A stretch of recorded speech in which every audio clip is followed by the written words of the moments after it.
Assalamualaikum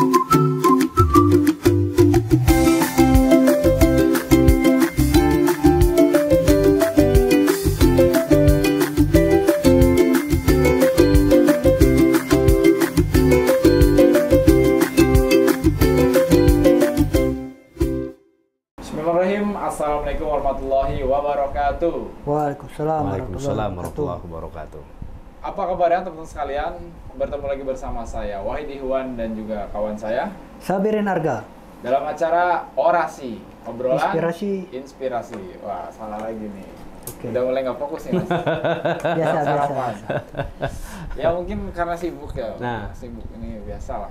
Jam terbangnya tinggi ke mana-mana. Ada syuting di ini ya.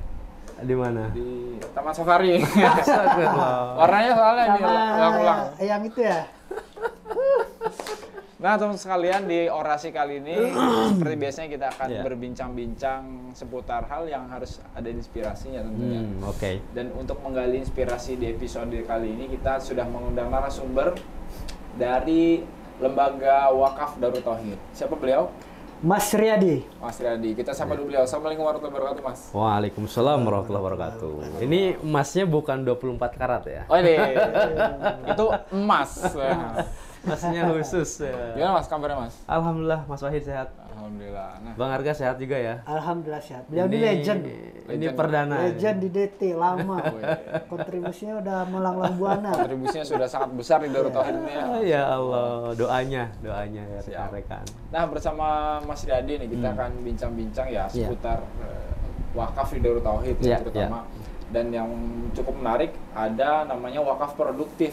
Kita kan selama ini tahu kan wakaf masjid, wakaf bangunan, wakaf Al-Quran. Nah, ini ada wakaf produktif. Kita akan cari tahu tentang wakaf produktif dan teman-teman juga mungkin barangkali ada yang penasaran ya. Apa maksudnya wakaf produktif? Nah, kita akan gali bersama Mas Riyadi. Mungkin untuk mengawal nih Mas, sedikit kasih gambaran ke teman-teman sebenarnya wakaf produktif itu apa tuh Mas? Oke. Pengertiannya aja dulu. Jadi sebelum kita diskusi wakaf produktif, kan kenapa sih harus ada wakaf produktif? Apakah tidak cukup dengan ya kan? Bangunan? Nah, kayak gitu tuh. Mestinya itu tuh.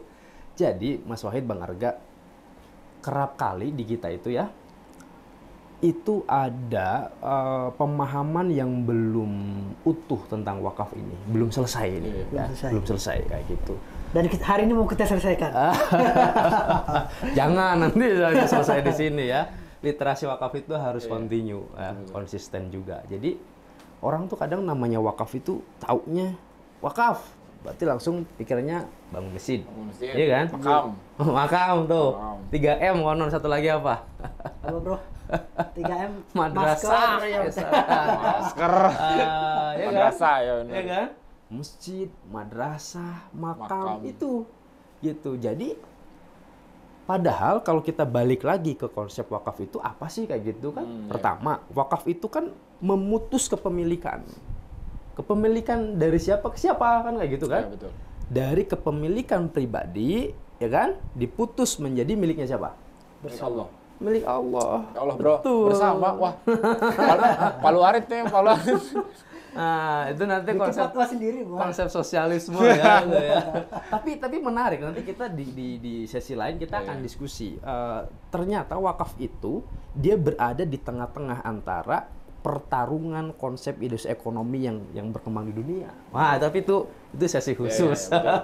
Balik lagi ya kita wakaf produktif. Jadi pertama adalah cara kerjanya memutus dulu. Ya, betul. Memutus gitu ya. Setelah memutus, ya kepemilikannya sudah berhenti tuh dari kepemilikan pribadi menjadi miliknya Allah, ya. Kemudian yang berikutnya agar konsep wakaf itu berjalan, maka yang kedua ada namanya penahanan. Jadi si asetnya ini ditahan. Ditahan gimana? Artinya ditahan itu tidak boleh hilang, tidak boleh dijual, tidak boleh berkurang nilainya, gitu. Maka ada pokoknya, biasanya orang berwakaf tanah, gitu. Properti, bangunan. Jadi ada pokoknya yang ditahan. Berbeda dengan zakat infak sedekah. Betul. Kan kayak gitu. Bicara zakat infak sedekah itu sudah ada porsinya masing-masing. Maka yang menarik dari Pak Muhammad Nuh, orang baik itu dia akan melaksanakan kewajibannya, dia berzakat, gitu kan? Dia juga akan melakukan tambahannya tentu bersedekah, ya berinfak gitu. Itu orang baik, ya. Tapi orang terbaik dia tidak hanya melakukan yang sifatnya wajib, tapi dia melakukan yang sifatnya beyond. Jadi di luar wajib, jadi yang utama, yang dahsyat. Apa itu? Wakaf. Jadi orang baik itu berzakat, tapi orang yang terbaik dia yang melakukan beyond, yaitu dia berwakaf. Itu. Tapi ini harus diterjemahkan bagaimana biar konsep wakaf itu terjadi. Jadi kalau balik lagi pemaham wakafnya udah bagus nih, tapi kalau kita terputus di wakaf itu bangun masjid, ya, madrasah, artinya dia kan pokoknya dilaksanakan kayak gitu ya. Setelah masjid itu jalan gimana sekarang PR-nya? Banyak masjid-masjid yang semangat membangunnya tinggi, tapi setelah masjid itu berhasil dibangun, pada akhirnya seperti apa? Sepi-sepi aja masjidnya. Nah, itu. Kasih contoh masjid. Ya banyak. Tanjung Sari ada Ciromet. Oh gitu. Ya, aduh, gua udah nyebutin merek nih. Aduh, parah. Nanti ya, jadi kalau dia belum siap, belum utuh, dia membangunnya bisa nih, ya. Betul. Tapi memakmurkannya, karena bicara memakmurkan ini, ya namanya memakmurkan, pasti butuh operasional. Kan sudah ada, nanti jamaah bersedekah, berinfak, akan sampai kapan? Iya, betul. Ya, jamaah yang seperti apa? Apakah setiap masjid punya segmen jamaah yang mampu menghidupkan kemakmuran masjid itu dengan sedekahnya? Kan tidak semua. Betul. Gitu. Nah, artinya ya dari sini saya ingin mengajak nih ya bahwa sebelum ke wakaf produktif kita harus bahas dulu ini masalahnya ya. Sehingga akhirnya nanti kita sadar betapa wakaf itu tidak selesai hanya di konsep sosial keibadahan saja. Tapi sebetulnya bicara wakaf itu kalau dikembalikan ke makna dasarnya yaitu memutus dan menahan, maka yang akan dilakukan adalah setelah menahan ini harus mengoptimalkan. Memutusnya pakai apa nih? Gunting nih? Ya. Aku nggak nyampe soalnya. Nggak masuk. Ini kalau terlalu tinggi agak diturunin dikit ya. Gimana ya? Gitu. Jadi harus berkembang. Maka dari optimalisasi inilah, dari perkembangannya inilah. Jadi kalau pokoknya 5, gimana caranya wakaf ini harus bisa melebihi dari 5 ini. Betul. Kalau sampai berkurang dosa. Kalau bertambah boleh? Harus. Lebih bagus itu bagus. Maka penambahan inilah yang dia akan bisa menjalankan fungsi. Konsep dari wakaf itu ada namanya mauquf alaih. Kalau cara kerjanya tadi dana wakaf dihimpun kemudian pokoknya langsung dipakai gitu ya. Ya itu bagus. Tapi tidak selesai di situ. Wakaf ini juga harus dikembangkan namanya wakaf yang menghasilkan. Wakaf yang bisa mengembangkan, wakaf produktif. Artinya, wakaf bangun masjid, madrasah, makam itu sebuah kebutuhan. Tapi jangan selesai di situ gitu loh maksud saya. Betul. Harus dikembangkan. Jadi saya bukan mengkritisi bangun masjidnya, tapi saya mengkritisi adalah jangan sampai hanya selesai dibangun masjidnya.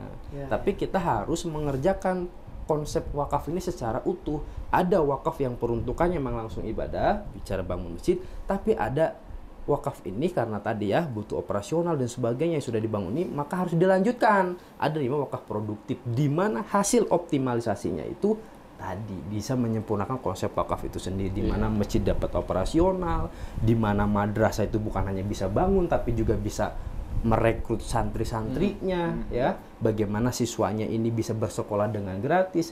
Kalaupun tidak gratis, artinya terjangkau gitu loh. Dia bayar tapi sesuai dengan kemampuannya. Padahal bisa jadi operasional sekolah itu melebihi dari kemampuan. Maka selisihnya di mana? Ditutup dari hasil optimalisasi wakaf produktif. Jadi dalam kesempatan ini saya ingin kita ini jadi tidak langsung tiba-tiba wakaf produktif, tapi kenapa sih harus ada wakaf produktif? Kesadarannya dulu itu dari ada fenomena-fenomena seperti itu. Intinya semua masjid berpotensi untuk makmur, hidup. Kalau tahu caranya, tidak hanya mengadakan celeng Jumatan seminggu sekali ya. Benar nggak sih? Ya. Gitu. Jadi ya yang penting itu adalah kesadarannya tadi Mas. Tidak kita hanya harus semangat untuk membangun ya, karena memang sekarang fenomenanya adalah di dekat masjid itu ada masjid baru biasanya kan. Masjid ini nanti sampingnya ada lagi bangun masjid. Sebenarnya bagus gitu ya.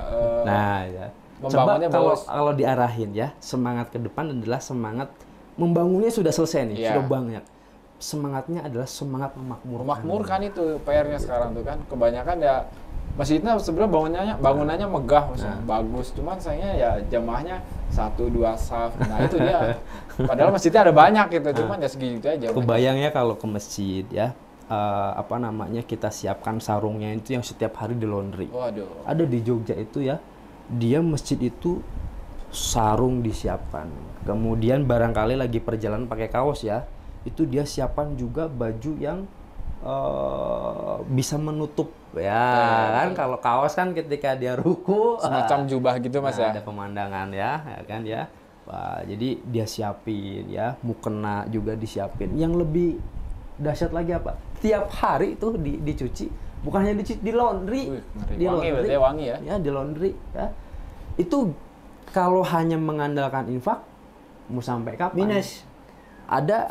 Bukan hanya itu, tapi nanti ada efek ketergantungan, Bang Arga. Iya.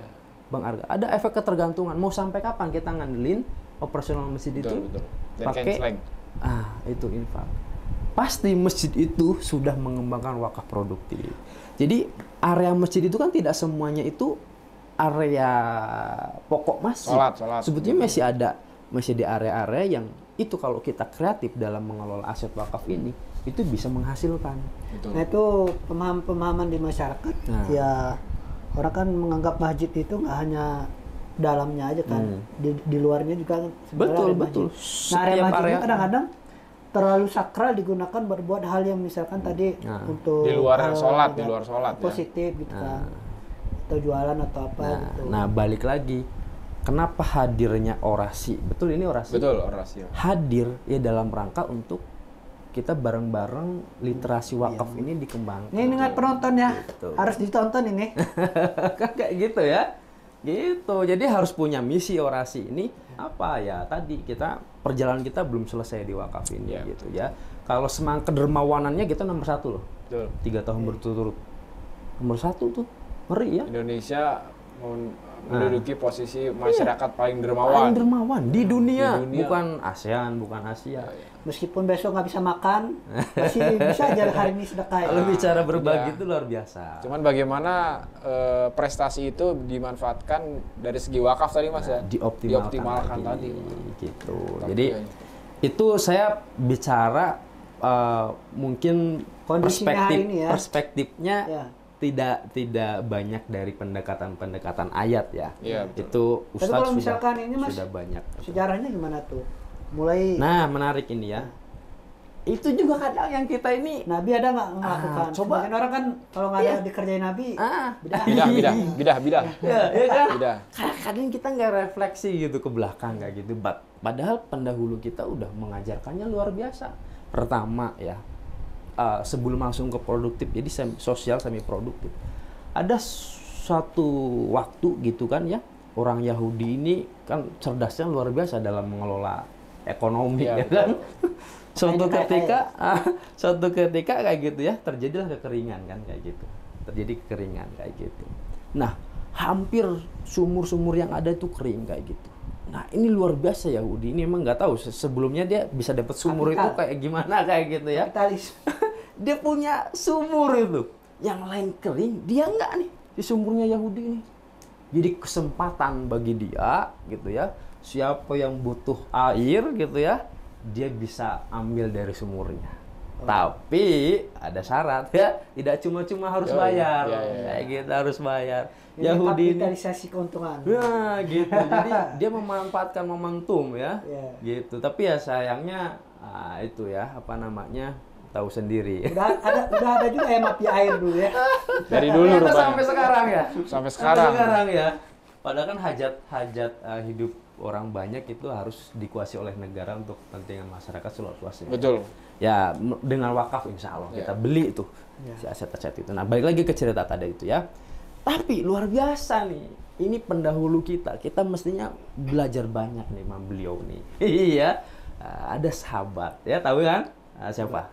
Usman luar biasa. Usman ini kita kalau saja ini terinspirasi banget gitu. Wah, ini orang kalau ngelola wakaf ini kita kan harus punya apa ya namanya ya, guru dan model gitu kan, model berpikir lah, cara berpikir kayak gitu. Saya senang banget sama sahabat Usman ini. Itu kebaikan untuk beliau insya Allah. Jadi Usman ini luar biasa dan negosiasinya ngeri gitu ya. Punya misi lamun cek urang Sunda mah. Mas Jawa ya. Itu ya. Laukna beunang caina herang. Gitu ya. Biasa kayak gitu. Dia bernegosiasi lah dengan si Yahudi ini kayak gitu dah. Jadi gini aja. Mau nggak ya? Anda dapat uang tambahan ya kan kayak gitu. Kira-kira kalau dibahasakan kita kayak gitulah ya, kayak gitu. Dapat uang tambahan ya kan, tapi Messi akan dapat terus hasilnya kayak gitu. Messi memiliki gitu, bahasa Messi memiliki kayak gitu. Cuma saya beli kayak gitu. Wah, kalau dibeli ya saya selesai penghasilan. Kan tadi saya sudah jelasin, dibeli tapi Messi memiliki. Gimana tuh? Gini, saya beli ya kan kayak gitu. Nah, Senin punyamu, Selasa punyaku. Yang saya beli uangnya sebetulnya cukup untuk sebetulnya membeli semua si sumur ini.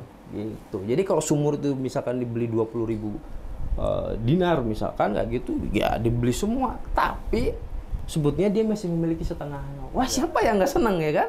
Ya. Siapa yang nggak senang? Dibeli harganya utuh. Taunya ketipu kayaknya. Nah ini kadang karena terlalu berhitung yang ini ya. Ambisi, ceroboh juga. Akhirnya oke, ternyata deal kayak gitu kan. Akhirnya Senin ya. Dia Selasa punya Usman. Giliran Senin sepi. Udah dibeli. Ya. Kok sepi kayak gitu ya? Masyarakat udah melakukan penumpukan air juga ya di rumah ya. Senin kok sepi kayak gitu. Ternyata masyarakat nunggu besoknya. Ya.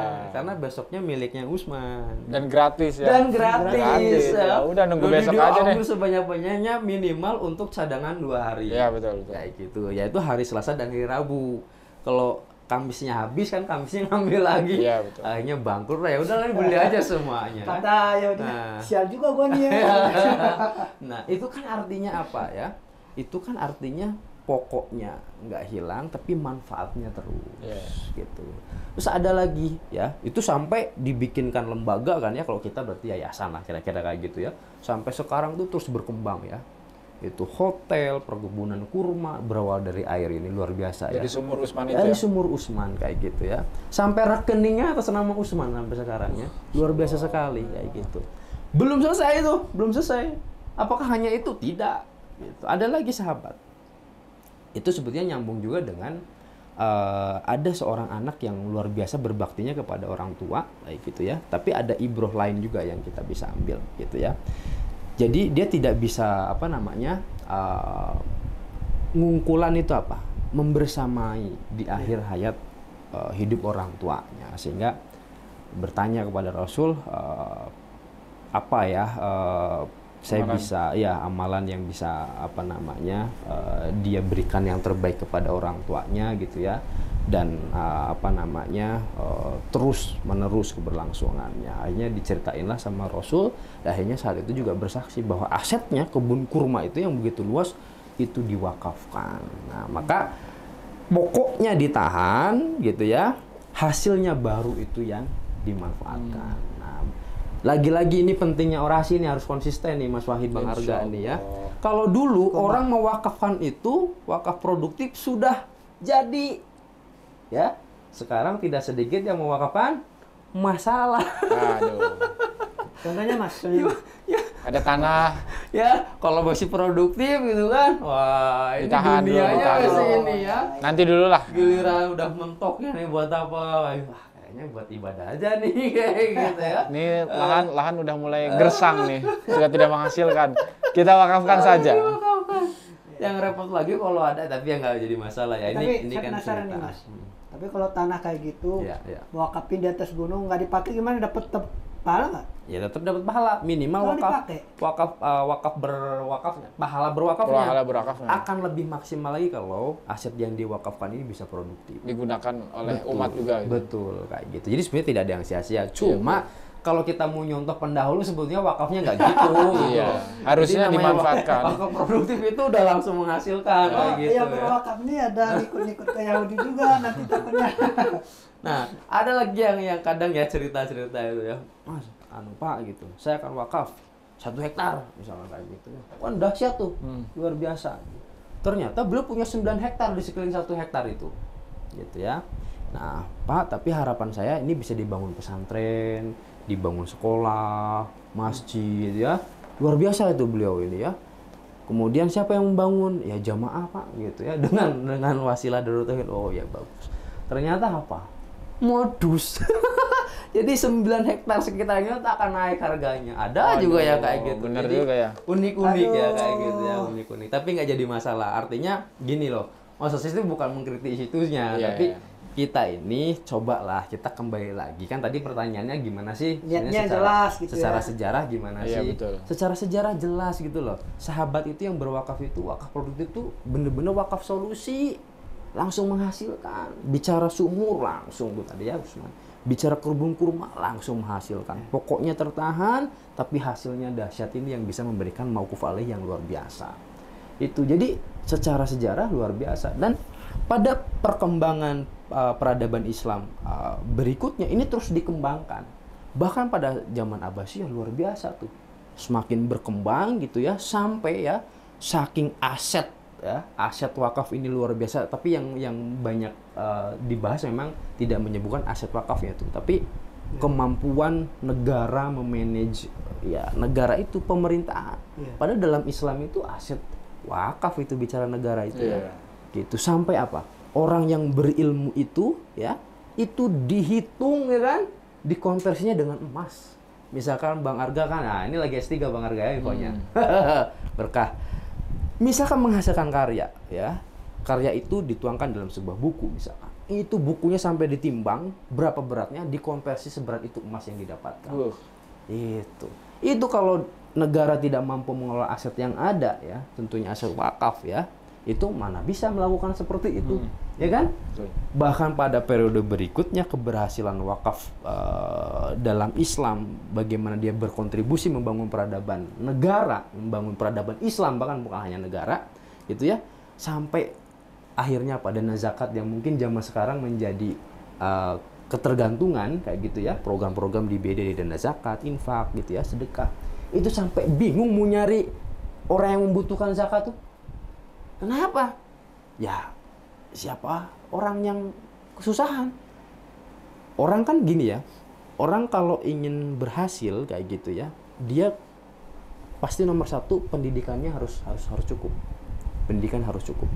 Kalau wakaf sudah berkembang, pendidikan bisa diakses secara gratis, maka orang maju.